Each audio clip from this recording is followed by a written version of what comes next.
Since humanity first started walking the earth, we've had dominion over every living thing. But humanity has exploited creation in the name of the almighty dollar. Until today, around 1/3 of known life on Earth faces extinction. But there are those who are acting to save endangered species before it's too late.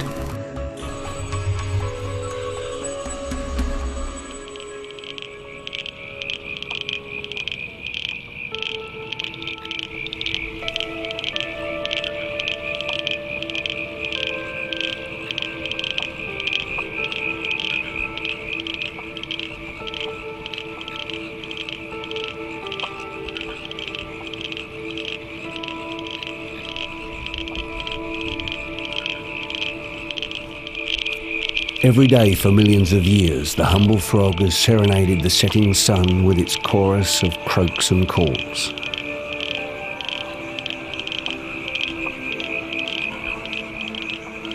From steaming Madagascan jungles to the freezing tundras of northern Europe, these curious creatures have not only survived where other species have perished, but they have in fact flourished.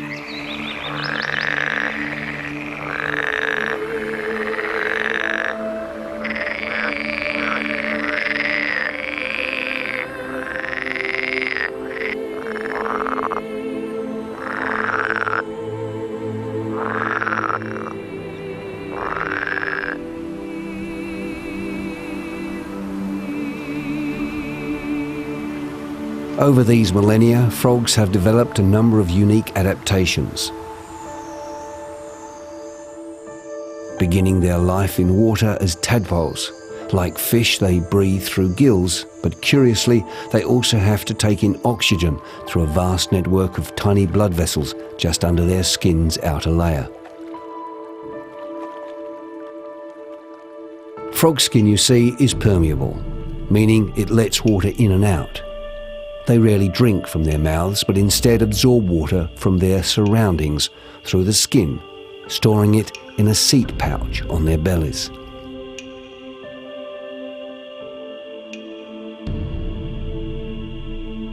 Most frogs are also nocturnal and are equipped with a mirror-like layer in the back of their eyes. This adaptation allows them to reflect light at night, giving them a kind of searchlight for hunting. Frogs are not cold-blooded. Instead, they get heat from their environment. And they can also control their body temperature by changing colour to affect how much heat they can absorb from the sun, or by absorbing or evaporating water through their skins. And frogs make a variety of noises.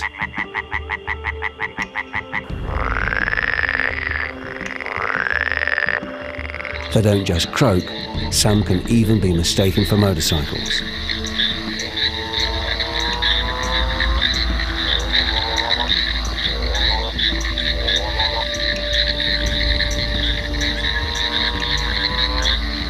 The secret to their dominance that has seen these remarkable creatures outlive the dinosaurs and even survive several ice ages has until only recently never been explored.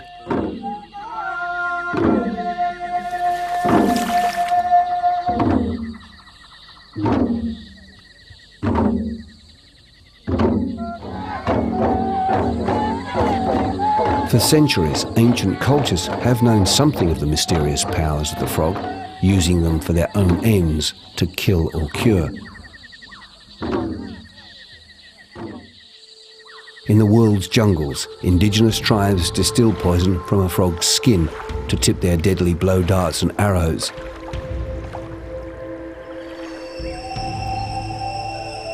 Whilst in Asia, traditional herbalists have concocted medicines from frogs to treat heart disease and a whole range of other ailments.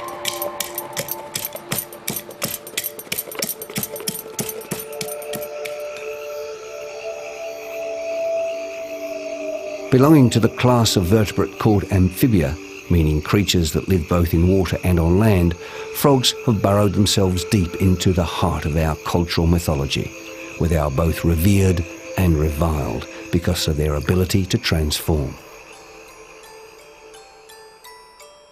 The princess didn't hesitate.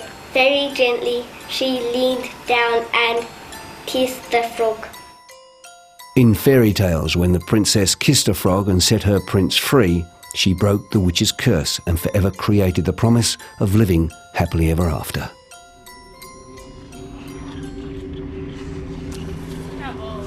But for the doomed Scottish Lord Macbeth, the promise bestowed on him by a witch's brew led him and his clan to death and madness. Cauldron boil and bake.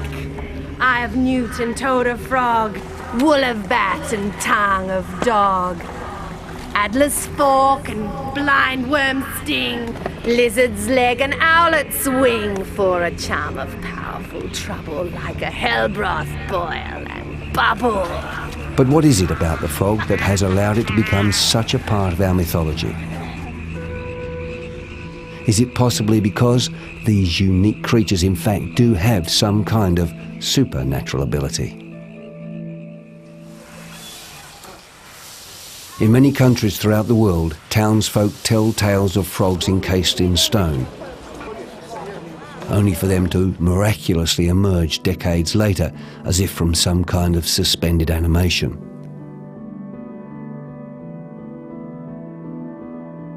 Though often dismissed as fairy tale, newspaper reports of a modern-day incident in New Zealand might suggest otherwise.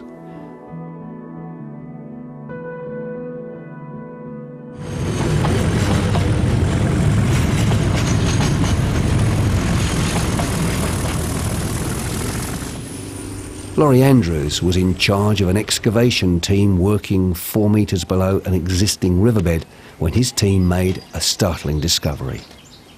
Leading fitter, Ashley Kent, was there trimming up the back of the bank before we started the machine, and he hit one of these sedimentary mudstones just with a spade and it split. And that's when he brought one of the frogs around to me. It was black, about 1.5 inches long. I'd never seen a frog like it in my life, and it was alive because we touched the eye of it and it retracted. I think it's quite a common occurrence in Australia that they hibernate for several years and then come back again, but this would have been longer than several years, several centuries, I'd say.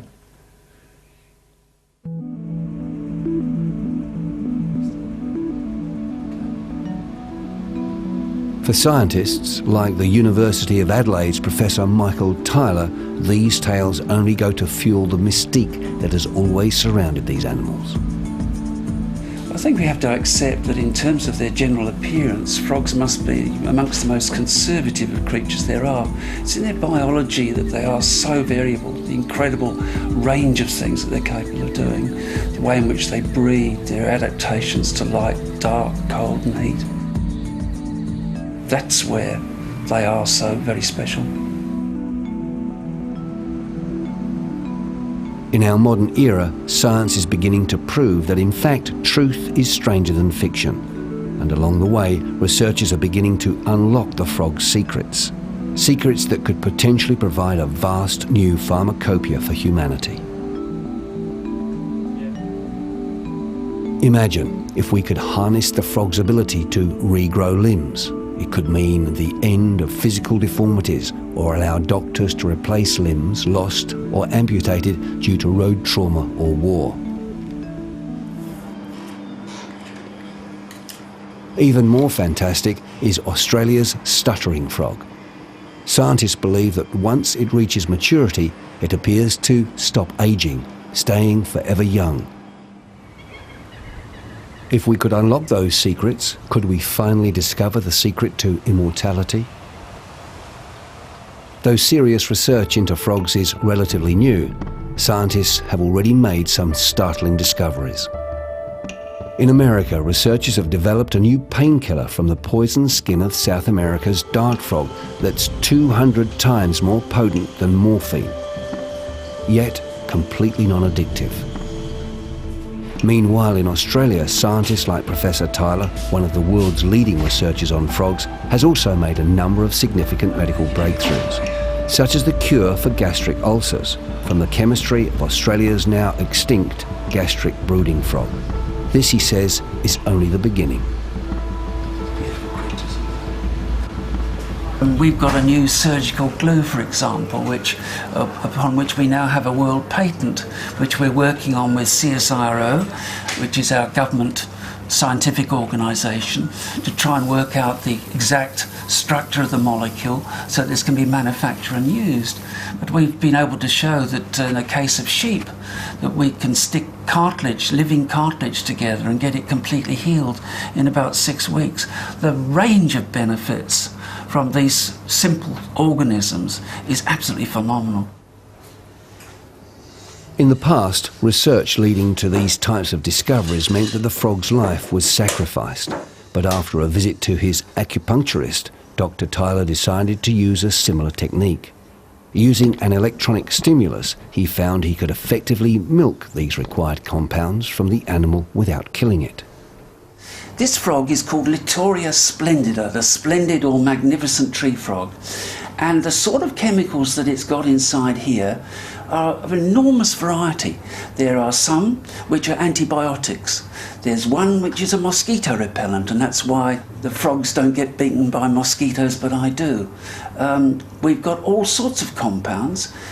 Generally in each species we get at least 15 compounds that are new to science. Then we've got to ask ourselves what they're for and try and find out what they do. There we are.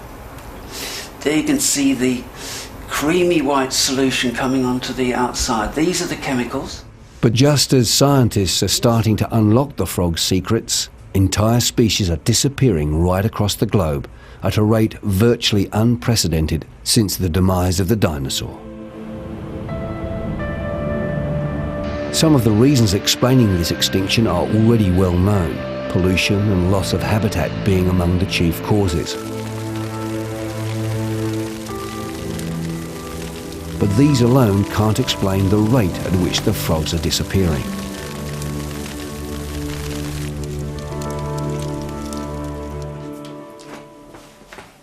For Dr. Tyler, though, as distressing as the loss of such a valuable animal is, the alarm bells are ringing not only for the demise of a species, but for the demise of the human race itself. Frogs are the highest form of life to lay naked eggs in water. Therefore, they're very, very good indicators of environmental health, and particularly aquatic environmental health.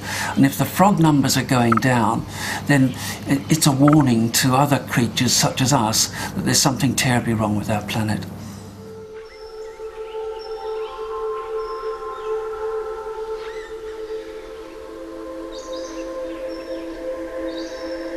Deep in the heart of New South Wales' Tidbinbilla Nature Reserve, scientists are battling to save one of the world's rarest frogs and Australia's most endangered, the corroboree frog.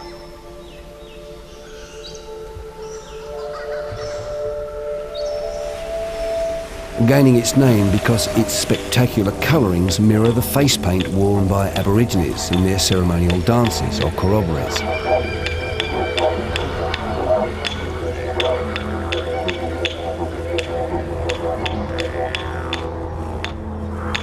The frog was once commonplace in this area, found in their thousands. Today, there are less than 100 left in the wild. Researchers recently identified that there are in fact 2 genetically separate species of corroboree frog. Both are ideally adapted to the alpine environment of Tidbinbilla's Mount Kosciuszko, home of the southern corroboree frog, and the surrounding homeland range of Mount Brindabilla, home of its cousin, the northern corroboree frog. Because both species have antifreeze components in their body cells, they can safely hibernate during the highlands' icy winter, returning unscathed during the spring for breeding. Though humanity's impact on the planet's wildlife is increasingly well documented, it is Mother Nature herself that can be just as devastating. During the 1980s, the nature reserve, like the rest of Australia, was in the grip of a major drought, and population numbers of both species plummeted. As if drought wasn't enough, a devastating bushfire in the summer of 2003 ignited, sweeping through the park and burning out large areas of the frogs' breeding grounds, killing at least 50% of their remaining adult population.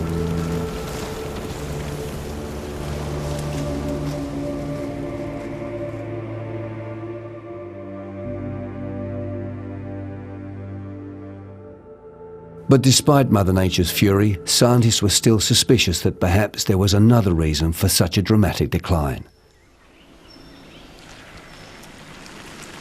Senior wildlife ecologist Murray Evans and National Parks and Wildlife worker Dave Hunter are part of Project Corroboree, a rehabilitation program set up to try and save the frogs before it's too late. The captive husbandry program has two main aims. The first is to breed corroboree frogs so that we can re-release them in areas where there are very low numbers to help bolster those populations. The second aim is that in the unfortunate event that the northern corroboree frog becomes extinct in the Brindabella Ranges, then we have an ARC situation that gives us options for the future. Since the program started, the scientists have found that the species is continuing to decline, something that will be to our greatest shame. I think it's important to preserve biodiversity because it greatly enriches human life, and I also think that frog species can potentially be very important to humans. We've discovered many new chemicals that can help us in areas of medicine in frog skins. Frogs are often referred to as walking pharmaceuticals. They have many interesting properties within their complex skins. And also I think that they have their own intrinsic value and right to survive, and there's a great loss to humanity when we contribute to the extinction of species. Hey frog! Hey! Here he goes, so he answers. That's the way we find them when we're looking for them at Kosciuszko. We walk around the mountain, we yell out, "Hey frogs!" and they usually answer. And it's because that is at the frequency of the frog. You hear him calling there again.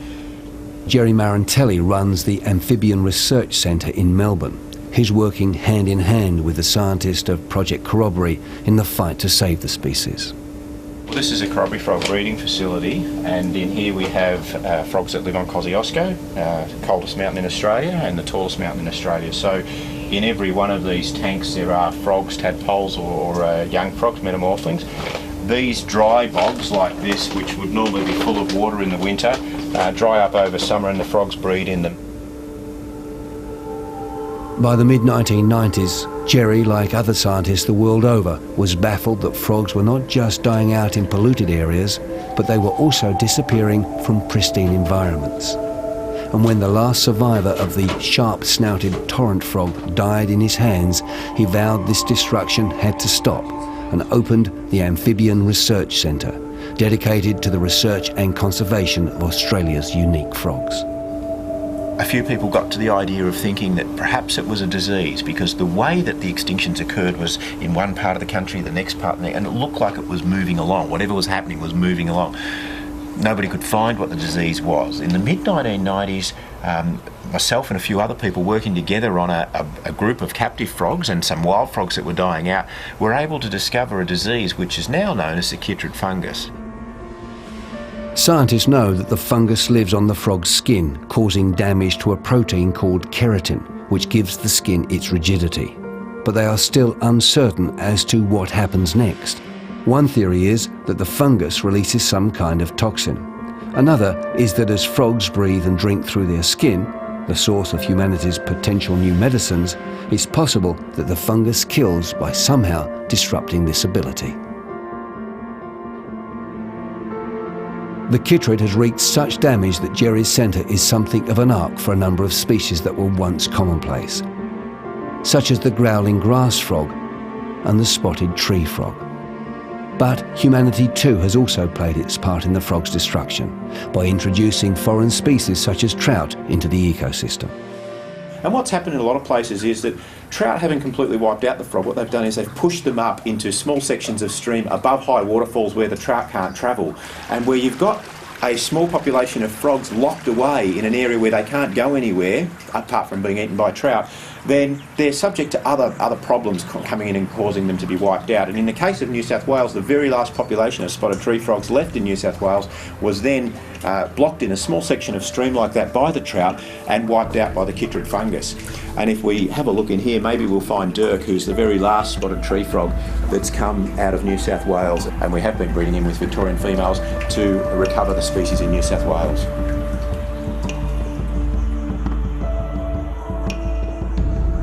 With the mystery cause of the extinction now identified by Australian scientists as a fungus, the next step was to fill in the missing pieces and to try and stop the disease spreading. As is so often the case when dealing with extinction, humanity is to blame. Somewhat bizarrely, the fungus was traced back to the development of the human pregnancy test, and that, in Australia at least, the secret to its spreading was hidden in a box of bananas. The world's first pregnancy test involved injecting a woman's urine into the African clawed frog. If the woman was pregnant, a hormone in her urine triggered the frog to produce eggs. So popular was the test that the frogs were exported worldwide. And that's when the trouble began. But what no one realised was that the African clawed frog also carried a devastating fungus, chytridiomycosis, or chytrid disease. Diseases like the chytrid fungus have taught us a very important lesson. When a disease gets to a country and moves around, and we discovered it was moving around on our native frogs who travelled in things like bananas and pot plants and other things of that nature, they go to fruit shops and everywhere, and people would get this lovely little frog, say, oh, I'll let it go in the wetland. And that's taught us a very horrible lesson because it helped move the chytrid fungus around, but it's taught us something else. There are other diseases out there, and they are coming, and when they get here, we'll need to try and have a method of stopping their spread or slowing their spread.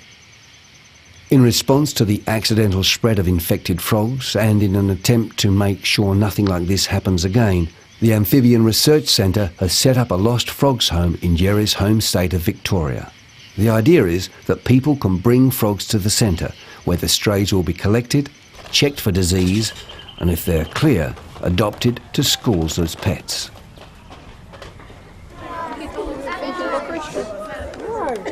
If the future for our planet is to include any frogs at all, the battle has to be waged on two fronts: ongoing research and education.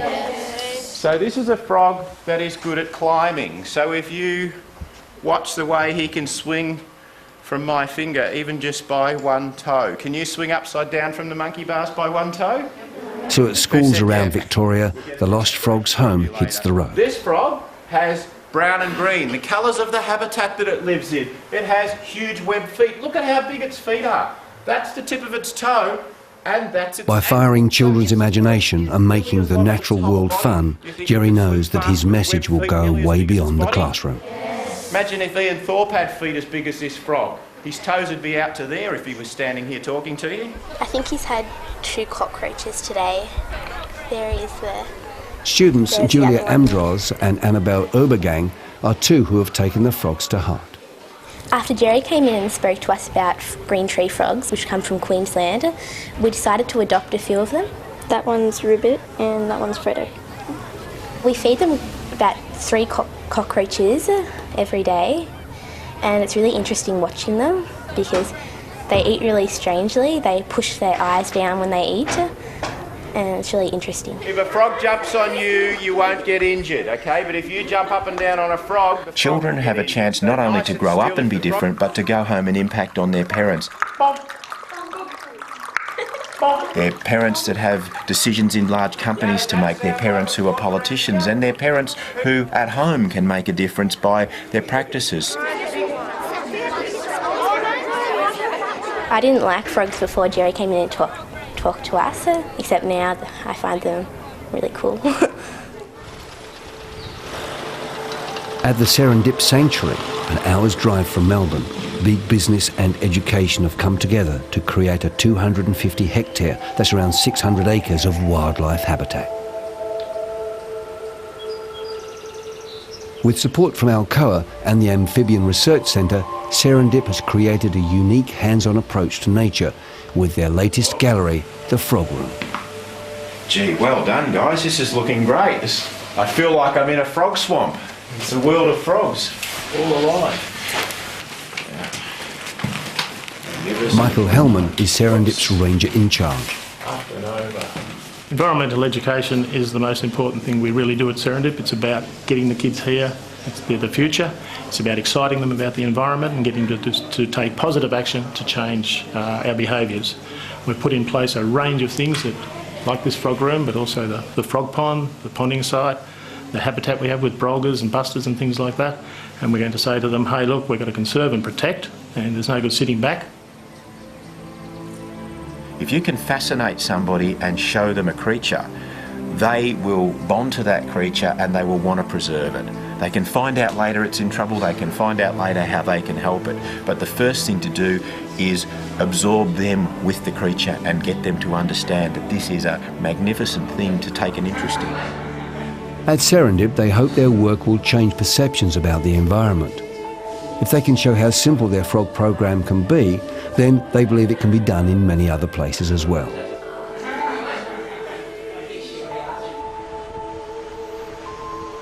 The best time to hear and see frogs is at night, and Jerry is on his way to check out a $500,000 rehabilitation program. Pop that tape on for us, please, Gina. And at the same time, do some field work into locating other disappearing species.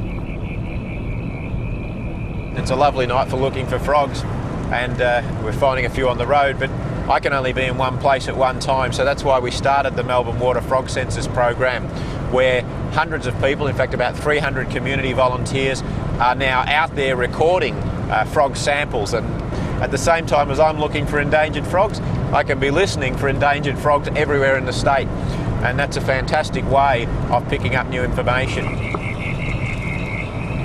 We've got brown tree frogs calling there, Laturia ewingi. There's probably at least 25, so we'll put a 25 plus for those. And probably 25 plus for common froglets as well. There's quite a lot of common froglets calling there too.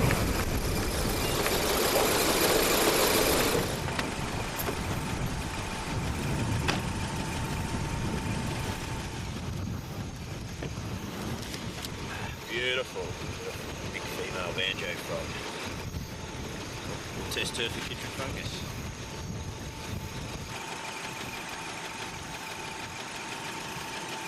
One of the biggest problems in battling the chytrid fungus is the speed at which it strikes, decimating entire populations in a matter of months. Scientists are resigned to the fact that the fungus is here to stay, but there remains one hope for the future.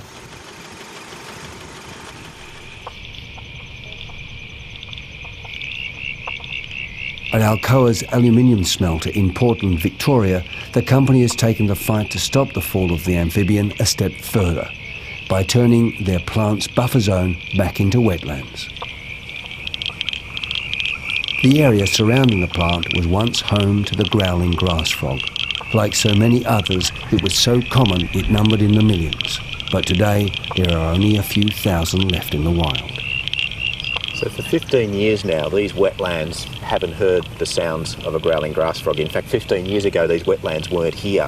Habitat in this area had been broken up by farming, fragmented, destroyed, salination in the soils, lots of different factors, possibly even the chytrid fungus, led to the loss of the growling grass frog probably during the mid-1980s, during the heavy droughts.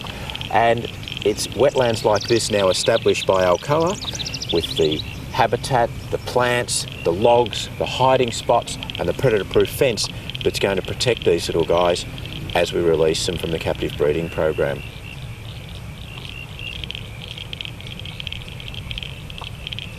An integral part of the rescue plan is the creation of environmental safe havens. That's why habitats like these are vital if frogs are to survive. You can never save a species in a fish tank. The place to save anything is in the wild. If we can't keep the habitat, then we can't save the animals. But all the animals I'm working on, at least at the moment, we have a chance to fix their habitat in the wild, to remove the predator that's killing them, to modify and regrow the habitat, to reflood wetlands that were drained. And in that case, all we're doing in captivity is providing a short bridge across that troubled time for those animals so they can go back to the wild. And we hope for many of them that'll be very soon. Alcoa has spent $500,000 already in setting up their wetlands experiment. But for Plant Managing Director Matt Pissner, It's a commitment that extends far beyond the balance sheet. Has it been successful? I think we're pleased with where it's at now. We have a long way to go. This is one of those things that never actually ends. We continue to develop our knowledge about the biodiversity and what that means. And so there will be continued investments. But again, when you're taking a look at biodiversity and the environment and the community, it's really hard to put a monetary value on that. It is priceless. Across the border in New South Wales, the state government recognised a long time ago the importance of protecting biodiversity. At the turn of the 19th century, it passed Australia's first real environmental legislation, recognising the economic connection between industry and the environment. Frank Lemkert is a scientist for the Research and Development Division of the state's Forestry Department. His job is to research the size and distribution of frog populations in the forest. If you have insect pests, a lot of them are controlled by other animals. If you lose one particular animal, you may well find you have an imbalance and you end up with a whole lot of troubles in another area. So you might get insects that will come out which will eat your forest out, or they might go down to the local farmland, eat your crops out, and it's the other animals you've lost were the ones that control them. So they may actually have a lot of economic benefit in that way too. By fitting the forest frogs with microchips, Frank continually monitors the size and position of the populations. His research is then used to create buffer zones around the forest's industry, which in turn link up into corridors of undisturbed vegetation, creating green highways for the forest's wildlife. But even in these green havens, Frank has seen some worrying signs. What seems to have happened is that a disease has got into these areas. Okay, it's not a human interference directly, because a lot of the areas these frogs are in are quite pristine, national parks, undisturbed. What there is a disease that's been discovered recently, this chytrid fungus, and it looks like it's basically killed these frogs off in these areas of southern New South Wales and Victoria. There are close to 500 species of frogs in the world today, with new species being discovered every year. The problem is, some species are succumbing to extinction even as they are being discovered. Further up Australia's east coast, and despite the pristine environment that the Wooroonooran National Park enjoys, Principal Technical Officer for the park, Keith MacDonald, has witnessed the loss of 3 species of frogs in just 90 days, one of which had only just been described, all victims of the chytrid fungus. The little waterfall frog in the wet tropics here, we don't have a photograph on it. It was only known for a short period of time. It was described in the early 90s. No one ever thought frogs would disappear, and it was one of the first to go. Keith's job is to monitor the species that remain, and along with researchers, scientists and rangers the world over, add to the body of evidence so scientists can begin to understand how the disease works. The loss of a species for future generations is of concern. What will they think of us? Will they say that we didn't care? We've got a couple of species breeding here. You can see from the tadpoles, there's, by the looks of it, the Stony Creek frog and green-eyed tree frog. Australia has the worst extinction rate in the world for mammals, and the frogs now with the chytrid fungus are up there. There are bacteria, there are predators, there's problems with drought, there's problems with food, but they've been able to evolve and cope with it. But when you start bringing in something like the chytrid fungus, then the pressures mount on these animals significantly. And it is of concern that the chytrid fungus may be the thing that just does the final push, and they can't cope with it in a short period of time, bearing in mind evolving with this environment here over thousands of years. They had the time to adapt. But something that comes in and wipes out a population in 90 days doesn't give any time to adapt.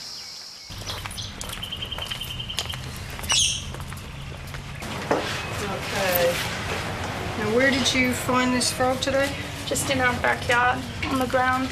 At the Cairns Frog Hospital, frog enthusiast Deborah Perigolotti is finding a whole new set of problems facing Queensland's frogs.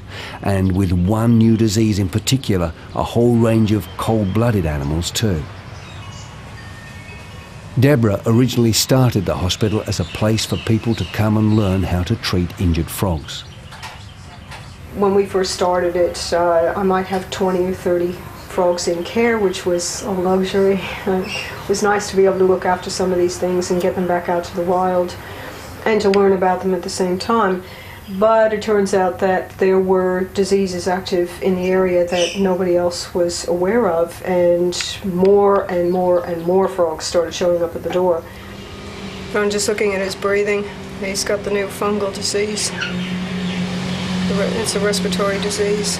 Once they've had the illness for a little while, they don't like being handled either, so touching the skin irritates them and they react. We used to have lots of them come around, like living in our happy plant trees and stuff, but we haven't seen many at all lately. Like this is the first one in so long, so they seem to just vanishing, disappearing. So all the frogs coming in get a record number, so if you give us a ring to see how he's progressing, please give us the record number, because we've got a lot on the shelf. Deborah started taking photographs and sent off samples for testing. The results shocked and astonished her. A form of human cancer, widespread in, of all places, China. But if the threat of human cancer crossing over to frogs wasn't baffling enough, her patients started showing signs of yet another disease. At first she thought it was the chytrid fungus, but the symptoms were too aggressive and it left ulcerations on the body. Everybody that was turning in frogs to us was saying that they already had anywhere from 1 to 5 dead frogs already, and what they were turning into us was the last 1 or 2 that they had left. So we knew that hundreds of frogs were being knocked off by this thing in a very short period of time. Deborah worked out that whatever it was being absorbed through the lungs. So it was an airborne disease. But people were also contacting her with stories about reptiles that were displaying the same kind of symptoms. The government has challenged the Frog Hospital to produce the documentation to substantiate this so-called new set of diseases. But with funding already stretched to the limit battling the chytrid fungus, the problem goes undocumented and undiagnosed. That's enough for him. If it's so non-specific that it kills all cold-blooded animals, airborne transmission, 24 hours incubation, this thing in a way is to frogs what SARS is to human beings. By the time anything is done, it could be too late. So Deborah advocates a captive breeding program. It's because of people like Jerry who think ahead that have set up species like that, and we need to do the same thing up here. Gee, another dead frog. We're finding a lot of these. Have to take this back to Alex at CSIRO for testing. At CSIRO's Australian Animal Health Lab in Geelong, Victoria, Dr. Alex Hyatt and his team have developed a new diagnostic tool to test for the chytrid fungus. In the past, scientists used a skin scraping from a dead frog, and the process was long and laborious. But this new tool detects the presence of the chytrid DNA and is not dependent on the frog being infected. The test now only takes a day to complete. Consequently, scientists like Jerry Marantelli can use the tool to quickly define areas of infection, giving them a much-needed new weapon in controlling the spread of the fungus. Got some interesting stuff. That'd be terrific. Okay, come this way. One of the most exciting features of this work is that we came in, the group of us, when there was a international problem. We identified what the infectious agent was. We developed the diagnostic assays, and now we're involved formulating policy for government ministers to draw up a threat abatement plan, which will be implemented. So that's exciting. That means, hey guys, we did something. Not only did we find it and we've done tests, but we're actually doing something. to prevent this disease from ongoing or to minimise it, and also to show other scientists that you can use your cutting-edge science to solve major environmental problems, and this is the future. That's exciting. Despite their success, though, there are still questions left to consider. An interesting question about the disease process is why tadpoles are infected and don't die, but frogs are infected and they die. Research has shown that the chytrid attacks keratin in the frog's skin. Tadpoles, however, only have keratin in their mouths. So while they are relatively immune, the fungus is merely biding its time till they metamorphosize into frogs, when it can use the keratin in the new frog's skin to strike.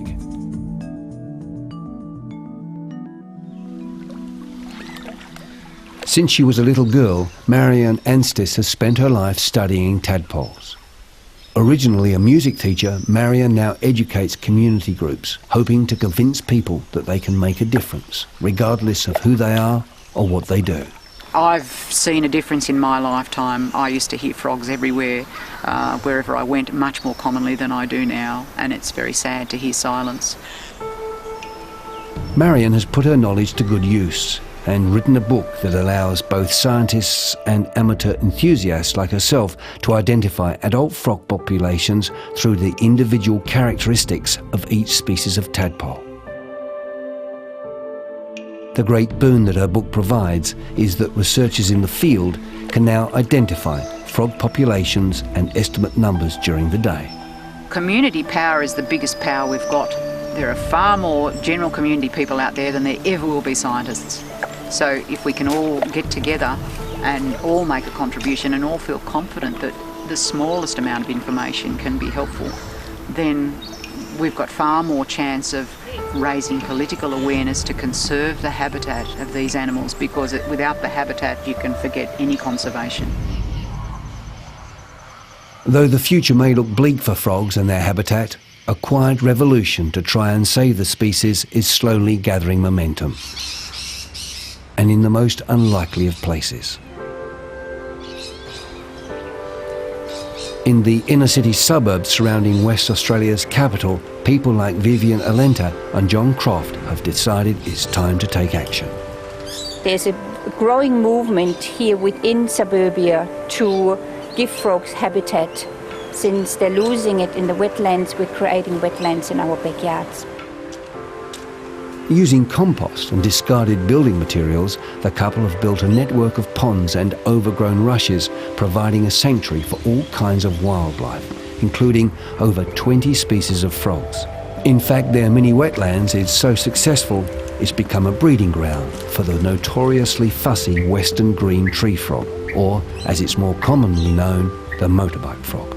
The importance of the sorts of things we're doing here in terms of rebuilding wetlands, and particularly focusing on frogs as a keystone species, is that a keystone species is one in which, if it's absent, it means that there's something seriously wrong with the ecosystem. The presence of frogs means you've got the insect populations there. The insect populations mean that you've got a healthy soil, you've got healthy plant life. And so if the frogs are absent, that means that there's something wrong that can be fixed up by doing what we're doing here.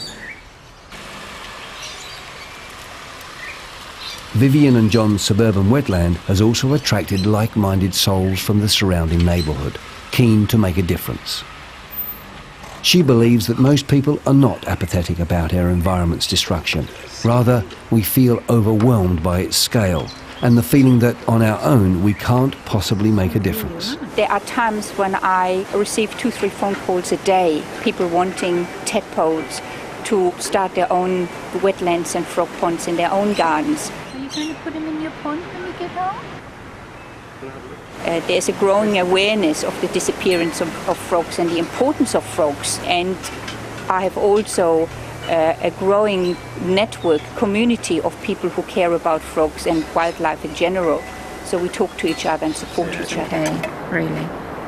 You don't want to leave it for too long. Take it straight home and put your finger in the pond. If the water is much colder or warmer than this, then you need to acclimatize it by just putting the the jar in and letting it sit there without pouring it in. So David and his daughter Neve have a permaculture wetland in their backyard, providing frogs and tadpoles for anyone who might want them. For him, though, his work reaches out far beyond the backyard. I think biodiversity on a local level is so important for me, and the idea of community, that's what my life is about, is being a stand for community. That's what's really important. It's not how big it is or how small it is, it's once there's a willingness to take a stand for that. That's what I believe is the start and the continuation of what we're on for. Meet Joe Tonga, another amateur enthusiast. As a builder, he is well aware of the way most developers clear land. But as he goes from site to site, he picks up what bits and pieces he can that might be useful for backyard habitats. that's it. Wow, I like that. What would you use to protect this side a bit more? Something natural, I think. Maybe a few branches, maybe a couple of rocks, mossy covered rocks like you've got around here would be really great. Yes, oh, very close too. Yes, Joe has taken his love of the environment one step further by running a nocturnal tour at a wetland deep in the heart of suburbia that's been saved from developers by his local council. You can see it, there's another one here. See, so the tree's covered with it, lots of food. What I'd like to do with these nocturnal tours is share with people, the average person, the Australian nocturnal life. What happens as the sun goes down? So all sorts of animals come out, particularly the frogs. That's when they hunt and they look for their insects to feed on. Just there. Check it out. And I think it's I see it. It was tiny, and that was a tiny one. This particular frog is a banjo frog, and its last defence is a squeal. It's a horrific dying squeal. It knows it's about to die, so it fills its air sac with air and lets out an almighty high-pitched squeal, and it goes deep into your soul. You know something's about to happen to this poor frog. We're standing right at the very water's edge now, the lake's edge, and I'm almost in the water itself, but only a couple of centimetres deep. Very rich with the slender tree frogs around here because of the type of reed that we're close to. A little bit, he senses there's something there. Beautiful big eyes, can be green. Joe's tour is possible because of the commitment by all Western Australian councils to a metropolitan biodiversity plan. The hope is that by acting now, the councils will not only be able to preserve the few habitats that are left, but that tours like this will encourage people to become aware of the magic of nature that exists outside their front doors. Now slowly bring him up. He's in my hand now, I can feel him. For centuries, the life of frogs has been ignored. In our century, these humble creatures are sentinels against the coming environmental destruction that threatens this planet, a destruction that is entirely of our own making. Here's a little disc. Look at that, isn't it beautiful? If we do nothing, we will witness the complete extinction of frogs and other amphibians, if not in our lifetime, certainly in our children's lifetime. And in the process lose one fragile link in the chain of life. And a link that could be the key to our own survival. And we could also be condemning those yet to be born to a life at the mercy of diseases as yet unknown. Diseases that will remain incurable because we, the guardians of this planet, will have failed by letting the cure to those diseases, the humble frog, succumb to extinction. So we are left with one very important question. Are we all prepared to sit by and let it happen?